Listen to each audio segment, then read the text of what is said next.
Okay, y'all, I told you we would be back. Okay.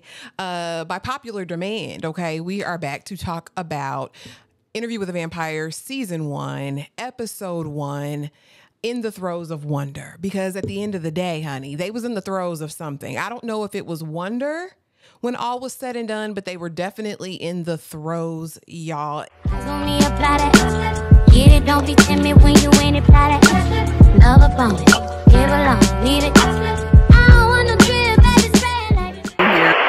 My name is Ashley, and this is My Sweet Perspective, where I give my take on all things TV and movie related, and I am here to put you on, okay? Now, y'all know we did Interview with a Vampire Season 2, and we will be back again Tuesday night as a panel to do our live discussion where we really dive deep in this retrospective viewing of Interview with a Vampire Season 1. But just like I did my recaps for Season 2, I said, why not come back? All right, and do my recaps for Season 1. So here we are, Season 1, Episode 1, In the Throes of Wonder. Now, I just want to say this off the top. Listen, by the end of Season 2, I stand Lestat, right? But if I was going based just on Season 1, Episode 1, Ian Lestat would have to have some words. I forgot.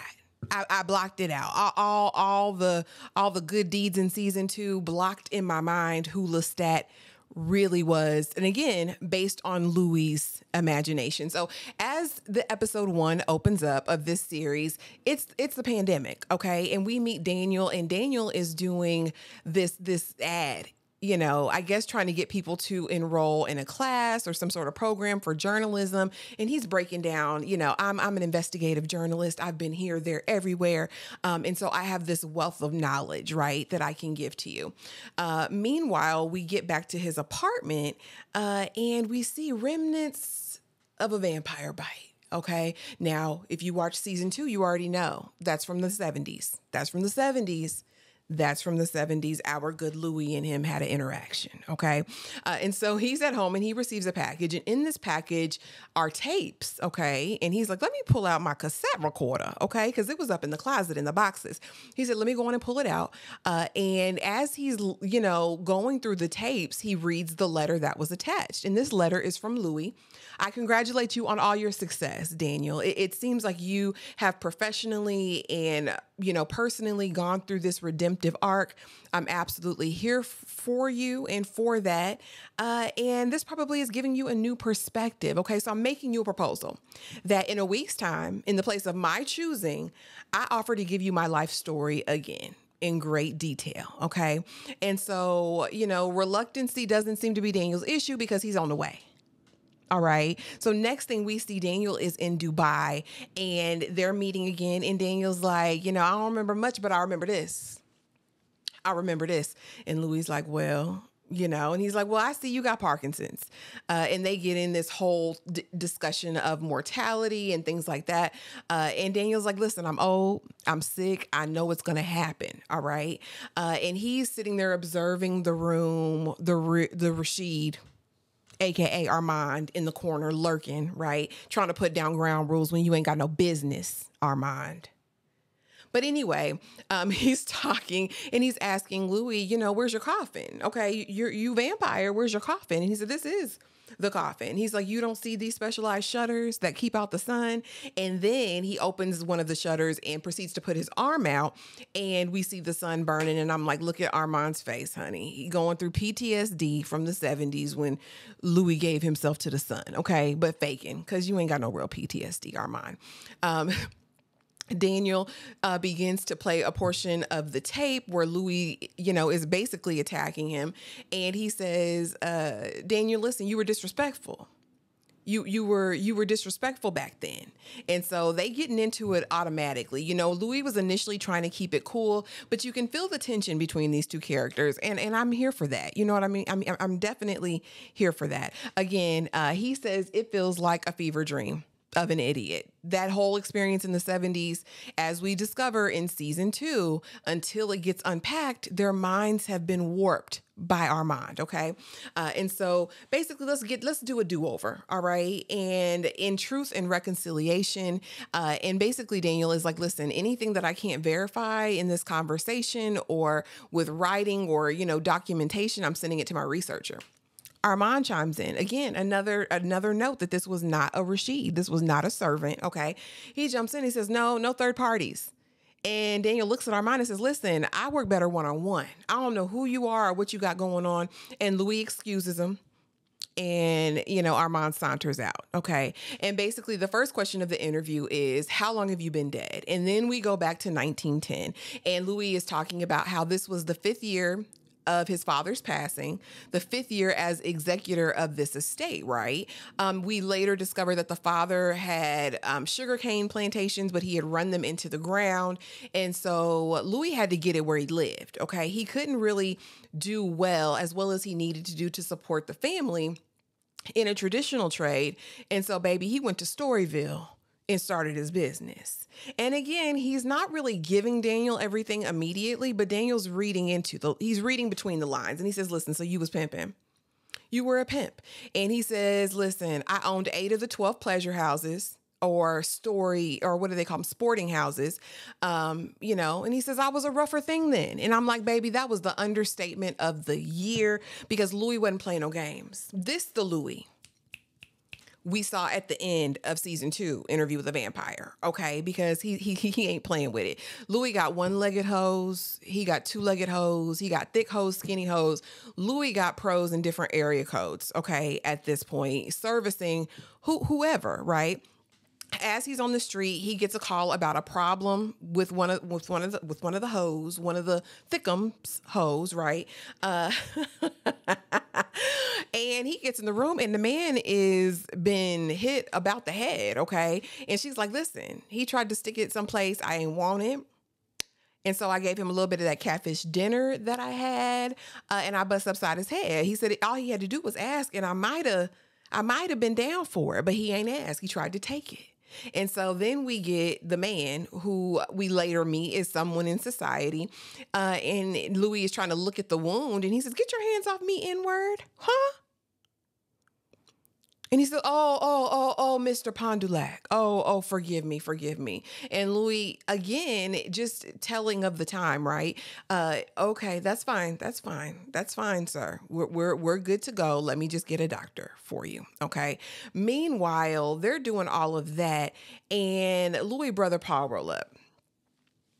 Paul is doing his street ministry evangelism, preaching to the hoes. And one host said, listen, your brother got to go. I know he's your brother, but I'm about to get with him if he don't leave me alone. Let them hoe in peace is what the ladies were saying, Paul.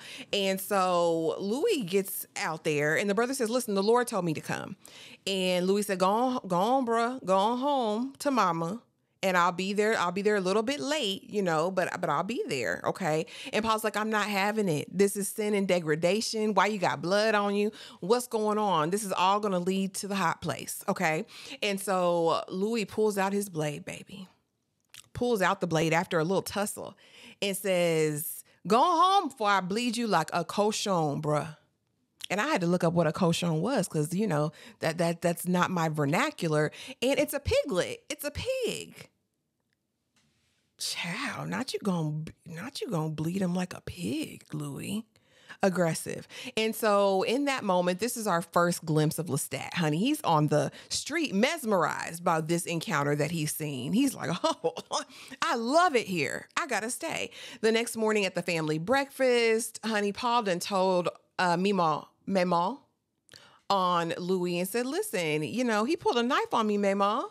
And she said, listen, I ain't got time for that. I'm planning Grace's wedding. We don't have time with that. But Paul got issues with everybody at the table. He mad at the sister for marrying this man he don't like. He said he's Baptist and she might as well be a Mayfair witch. She might as well be with the Mayfair sisters up the street. Grace said, Mama, he's calling me a witch now. Paul thought everybody was a witch. He wasn't playing no games. And then he says to Louis, at least take the proceeds and tie them to the church. And Louis like, listen, we do enough for the church. And Mother Mima says, listen, we're just doing this until we can find a more respectable business. But she down for it. She know what it is. She know what side her bread is buttered on, and she's not trying to step, outside of that, because unlike a lot of Black people at the time, their family, for all intents and purposes, lived a pretty glamored life. You know what I mean? Having money, being, some of the free people of color, which I guess he says wasn't so much a thing as it relates to business, because they still wasn't giving them no play. They still had it better than a ton of Black folks at the time. Okay.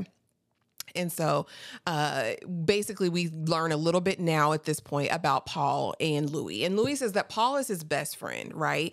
And that when he's not having one of these fits of madness, he can talk to Paul about anything. He made a promise to his father before his father passed, and basically said to him, look out for him. You know what I mean? And we discovered that Paul had been hospitalized for his mental condition, and he ended up worse than before. Okay. And so now it's just been their responsibility to look after Paul. And so they're walking, and he says, I loved Paul more than anyone on this earth. Honey, that was his bestie. All right. And so they're taking a stroll on St. Augustine, and they go to church. Okay. And so basically Paul wants to give confession with his favorite priest, and Louis just thanks the priest and is basically like, listen, I appreciate you babysitting my brother. The money that we give is nothing. That's a small fee. We appreciate you. And in this moment, the priest says, Louis, listen, when it all goes down, when anything happens, feel free. You can always come here and you can always talk to me, which is key for later in the episode. Okay. And so now that they are done with that, it's night and he's back in Storyville, honey. And basically he's sitting in the car staring at this man walking up the street. And I'm like, Louis, for those who say he ain't know what he liked, Louis knew what he liked. He might have been in denial for a moment, but he knew what he wanted. Okay. And so basically he talks about his latencies, right? These latent desires that he had and how he resists them. And he says, listen, I resist them with a woman who worked for the competition. Now, Miss Lily enters. All right. And this is someone that Louis goes to often. She is, I guess, his safe space. Okay. Because they don't really get busy. They talk most of the time. Okay. And so he's there looking for his part. He's looking for Miss Lily, honey. He's looking for the flower. And she is posted up with Lestat. And Louis gets jealous. I said, okay, Louis, not you being territorial. Okay. And that was my question through this. What made Lily different? And I think she kept his secrets. I think that Lily was a safe place for Louis. There was comfort there, and there was an actual friendship. And so again, he gets there and he's ready to drop the bag all about Miss Lily, and so is Lestat. And so they get into like this pissing contest where Lestat's like, listen, I want the flower, honey. And as they are sitting there talking and Louis getting offended and eventually paralyzed in his thoughts, Lestat rubbing Miss Lily all the way up and down. Okay, rubbing her all the way up and down. Louis ready to fight. And basically Lestat says, well, you're the reason I moved here. And Louis said, I know you think we might all look alike, but I don't know who you are, bruh. I don't know who you are. And he says, no, let me explain. On the street one night, I saw a man get into it with his brother, and I'm going to camp out here. Now, Lestat also in this moment makes a reference to the transatlantic slave trade. And I'm like, Lestat, quit playing. Okay. And so Louis said how I could hate this man and want to be this man all in one situation. I don't know, but that's what it was. Okay. And Lestat says, we're destined to be good friends. And Lestat, no, he's not right. He's just not right. Louis said emasculation and admiration in equal measure. But he wanted to unalive him. He wanted to unalive Lestat in that very moment. Again, not knowing what Lestat was, that was his immediate feeling. Again, he came for Lily, but he left thinking about Lestat. When I tell you Lestat dropped that bag on the table, said, come on, flower. Come on, go with me. So now as he was coming in, Louis got invited to this card game by the prominent businessman. And so he ends up going to the card game, and who is there but Lestat? All right. Lestat's there with all the other prominent business people. And, they say Louis is the most discreet Negro. You'll find that throughout season 1. Race plays a huge issue because, of course, it's 1910 in New Orleans in the South. And the South, for all intents and purposes, is still the South, right? And so Mr. Anderson recommends Louis as a manager for a new sporting house for a 10% stake. And Louis says 10% for all the work. In this moment, honey, Lestat gets all in Louis' head and is like, these men don't respect you. They don't even like you. Why are you putting up with this? I'll never understand in this country why they treat men like you this way. Okay. He's like, they don't want to pay you what you're worth. He said 15%, baby. He done froze time, done stole the man's cards, gave them to Louis for the perfect hand. I said, okay, Lestat, now we're again seeing these powers. He can freeze time. He can freeze people. He can fly. All right. This all came out season 1, episode 1. Again, they haven't revealed his vampire nature yet. But at this point, Louis feels like Lestat is his best friend. They are new besties. But again, Lestat hasn't revealed his vampire nature yet. Lestat suited and booted, decking out the townhome because he's here to stay. He says, I done found my forever home at this point. Now it's Louis and his sister, and they're just talking. And she's like, who is this white man that you are with, Louis? And he said, he ain't white, he's French. She's like, oh, that must be the new white. And Louis says, listen, sis, Paul is taking the wedding super bad. He's still in bed. And she's like, you might have to think of some alternative options. And he says, listen, I can't put him back in the hospital again. And so we also in this moment find out that Louis has gifted his sister and her fiance a European vacation, which again was beautiful. She's so excited. She's always wanted to see the world. And so she said, invite your friend to dinner. So he does that, Lord. And why did he do that, honey? Immediately they are taken aback, I think. Who is this white tea man? But Maymon, is giving, a great warm reception, honey, but Paul is not. Because not only is Lestat there, but Grace's intended is there as well. And so, Paul is starting his questioning in on the fiance. Like, are you prepared to love my sister how she need to be loved? And I said, well, Paul, ask the questions that need to be answered. Okay. Paul wanted to know what the nature of Lestat and Louis' relationship was. And he says, business. And he says, listen, the birds told me to ask. And I said, okay, the birds are talking to Paul. That's what's happening here. And the birds want to know, Lestat, what's your relationship with Christ? And then we get the breakdown of Lestat's history and why he literally hates God. He literally hates. And I was like, well, this is deep. And I didn't realize it got so crazy. But basically he talks about he loved God initially, and he was in the monastery because he wanted to join the priesthood, but his father was against it, and took him out, subjected him to abuse from his brothers, from his father, and he prayed and sought the Lord, and the Lord didn't answer him, right? And so this is why Lestat don't like religion, don't like God, don't like any of it. And he says, God didn't intervene for me. That answered the question. Does that satisfy the birds in your mind, Paul? Does that satisfy the birds? And, instantly Lestat goes, 0 to 10 while telling the story and going ballistic because he's still got some trauma, some religious trauma around that, clearly. And Louis is like, stop, not here, not my family. Don't do that, bruh. And so again, dishonesty breeds dishonesty is word on the street. Why you lie, Louis? Why you lie to your family about the opera? You said we left early. You stayed in there sobbing like a baby. Okay. He says, everybody don't need to do everybody don't need to know everything.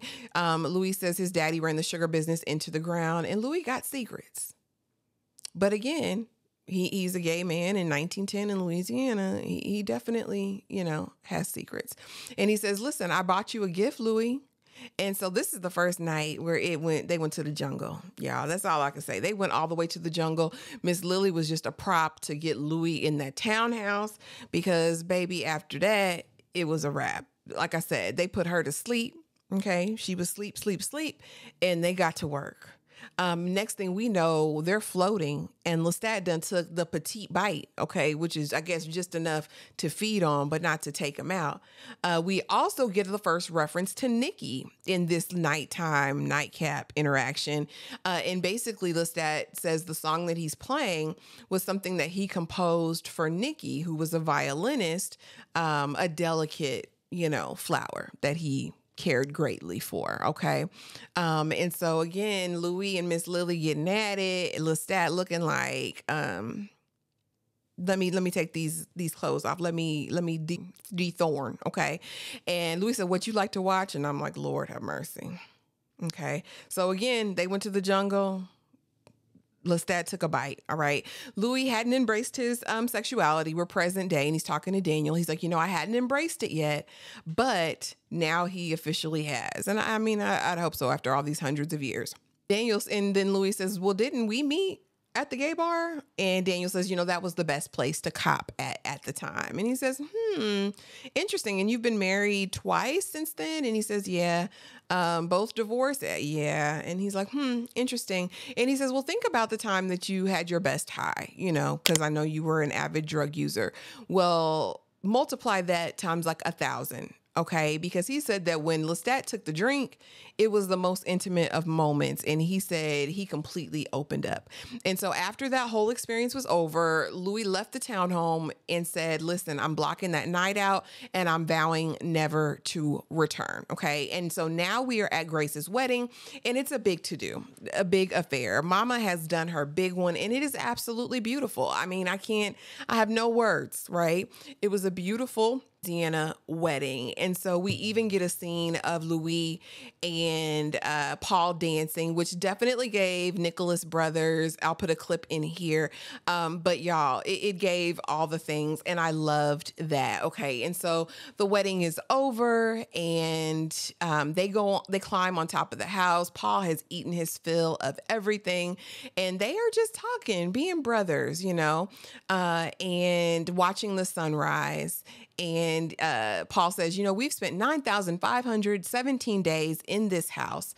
And he says, Louis, I think you should get married next. Marry Hazel, the lady you were dancing too closely with. And he said, are you still doing business with that man Lestat? And Louis said, nah, it didn't work out. And Paul says, listen, he's the devil. And he's here to take souls. He told me without moving his lips. Okay. And he says, Louis, listen, all of your mortal sins need to be confessed, Louis, like they've got to be for you to enter in. So he says, you think Levi loves Grace? It was basically like he was getting out everything that he wanted to get out before the inevitable, and trigger warning, suicide, unaliving, self-harm. Okay. But he says, I love you, Louis. And the next thing we know, it's curse splat on the pavement. And I was like, dang. And Louis says that was the last sunrise that he saw. That was the last sunrise that he saw. And so now we're with the parents. We're with me, Mama, and Grace, and the family.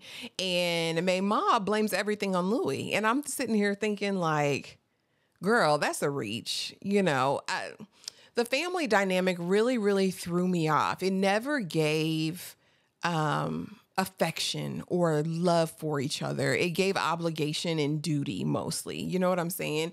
And maybe Mama really loved Paul down, but it seems like she just kept busy with the tasks of life. We don't get the impression that this was a family full of love. Do you know what I mean? And I'm like, yeah, Mama, that's a reach. This is all Louis' fault. No, your son had mental health issues in addition to the fact I think Lestat was in his head. That's what I feel like. And so baby Lestat now is starting to call out to Louis. Come to me. Come to me, Louis. Come to me, Louis. And he says, listen, Louis, your brother longed for that flagstone. Another strike against Lestat. Lestat, you cold-blooded. That wasn't cool. It wasn't cool.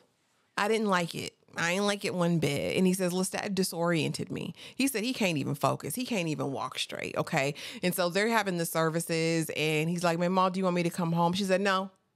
And so instantly he don't go, but he's still hearing Lestat's voice in his head. Come to me, come to me, come to me. And I think this is the moment where he says, he's being hunted.